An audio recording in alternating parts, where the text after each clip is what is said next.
कि जो गगन है उसको शक हो जाता है ऐश्वर्या पर, और विक्रांत जो है वो शादी करने के लिए नीचे नहीं आता है। रोनी बहुत बड़ी बात कहता है कि आज मेरा मरा मुंह देखेगा। ये सब कुछ क्यों होता है, किस वजह से होता है, मैं आपको बताती हूँ। तो आज वो दिन है जिस दिन विक्रांत और मल्ला की शादी होने वाली है। सभी लोग जो है वो घर पर तैयार हो जाते हैं और ऐश्वर्या को अचानक से घर के अंदर देखकर सासू माँ भड़क पड़ती हैं दादी जी मल्ला की, और वो डांटती हैं कि ये सब कुछ तुम्हारी वजह से हुआ है। कहाँ थी तुम पिछली रात, और इतना कुछ यहाँ पर हो गया तुम्हें पता भी है। विक्रांत और मल्ला इस तरीके से वो सारी बात जो है वो बता देती है। हालांकि ये सब प्लानिंग है और मल्ला जो है वो खुश है और दादी जी बहुत ज़्यादा डांटती है, जिसकी वजह से ऐश्वर्या चुपचाप सुनती रहती है। तो वहीं पर गगन आ जाता है और वो भी कहता है कि क्या हो रहा है माँ, क्यों इतना शोर मचा रही हो, क्या हुआ, क्यों ऐश्वर्या को डांट रही हो।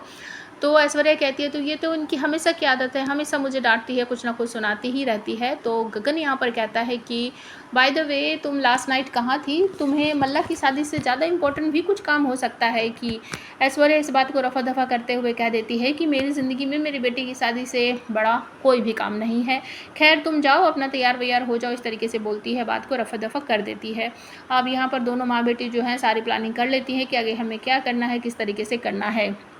उसके बाद जो है सारे घर वाले तैयार हो जाते हैं, घर को सजा दिया जाता है, पंडित जी वगैरह आ जाते हैं और जो मंडप है वो भी तैयार हो जाता है। सब घर वाले धीरे धीरे करके तैयार हो जाते हैं। विक्रांत अपने कमरे में है, तैयार हो रहा है, लेकिन वो शादी नहीं करना चाहता, मजबूर है। और दूसरी तरफ जो गगन है वो अपनी माँ को समझाने की कोशिश करता है कि विक्रांत मल्ला से शादी नहीं कर सकता। मॉम आपको पता है कि शादी करने के लिए प्यार होना ज़रूरी होता है, और विक्रांत मल्ला से प्यार नहीं करता, मेरी बेटी मल्ला है, मुझे उसकी बहुत ज़्यादा चिंता है और ये शादी नहीं होनी चाहिए। आपको तो पता ही है कि बिना प्यार के शादी कैसे चलती है। तो इस तरीके से बहुत सारी बातें समझाने की कोशिश करता है, लेकिन उसकी माँ उसे इशारे इशारों में बताने की कोशिश करती है कि किस तरीके से मल्ला और विक्रांत, कहती है कि बस बात को समझ जाओ, मैं तुम्हें सारी बात नहीं बताऊंगी, लेकिन ये शादी होना बहुत ज़्यादा ज़रूरी है। इस बात को लेकर गगन भड़क पड़ता है और कहता है कि जिस शादी में प्यार ही नहीं हो तो वो शादी किस मायने की है, क्यों होनी चाहिए ये शादी।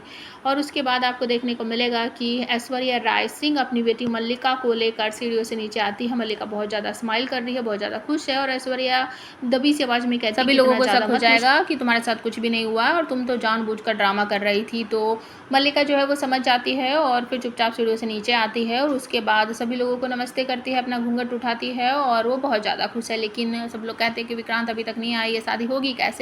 तो ऐश्वर्या कहती है कि मैं बुला कर लाती हूँ विक्रांत को, लेकिन जो रोनी है वो मना कर देता है कि नहीं, तुम्हें कोई ज़रूरत नहीं है बुलाने की, मेरे बेटे को अच्छी तरीके से पता है। वो थोड़ी ऊंची आवाज़ में बोलता है कि आज क्या दांव पर लगा है और अगर ये शादी नहीं हुई तो क्या हो सकता है। थोड़ी तेज़ आवाज़ में बोलता है कि अगर आज विक्रांत नीचे नहीं आया, उसने शादी नहीं की, तो वो मेरा मरा मुँह देखेगा। इस बात को सुनकर सब चौंक जाते हैं और रबीना और बाकी सब लोग जो है पुनीत वो भी चौंक जाते हैं कि ये सब क्या हो रहा है, कैसे हो रहा है। तो विक्रांत ये सारी बातें सुनने के बाद नीचे आ जाता है और तभी रवीना कहती है कि मुझे तो लग रहा था ये नीचे ही नहीं आएगा, लेकिन ये तो नीचे आ गया। अब धीरे धीरे करके जो है विक्रांत वापस से नीचे आ जाता है और उनकी शादी जो है वो स्टार्ट हो जाती है, मतलब कि सारी रस्में जो हैं वो स्टार्ट हो जाती है।